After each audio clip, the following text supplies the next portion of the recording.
Dobar dan, dobrodošli na konferenciju za medije koja je posvećena zaključcima Beogradskog panel sastanka Teslin narod tamo i ovde, viđenje srpske dijaspore o saradnji sa Maticom.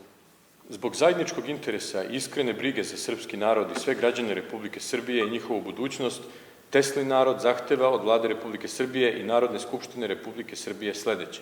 Pod 1. Da se pojednostavi procedura za dobijanje srpskog državljanstva u diplomatsko-konzularnim predstavništvima Republike Srbije, kao i u Ministarstvu unutrašnjih poslova Republike Srbije.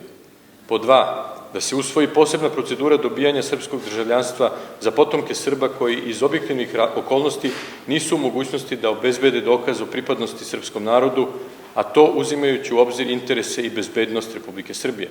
Da se potomcima Srba krštenih u Srpskoj pravoslavnoj crkvi omogući pravo da postanu državljani Republike Srbije po pojednostavljenoj proceduri.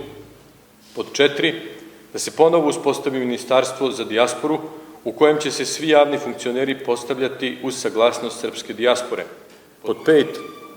Da se omogući popunjavanje zahteva za dobijanje ličnih dokumenata elektronskim putem, kao i njihovo dostavljanje zainteresovanim građanima Republike Srbije koji žive u inostranstvu na lični zahtev.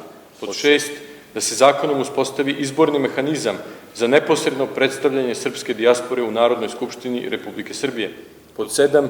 Da se uspostavi sistem poreskih olakšica i olakša procedura za investicije u Srbiju od strane srpske dijaspore. I pod 8. Da se pojednostavi procedura za unos humanitarne pomoći u Srbiju od strane organizacija srpske dijaspore. Zahvaljujemo se svima vama koji ste uzeli učešće i pozivamo vas da nam pošaljete vaše predloge ukoliko ih imate i pozivamo vas takođe da 11. jula u Filadelfiji nam se priključite na sledećoj konferenciji. Hvala svima.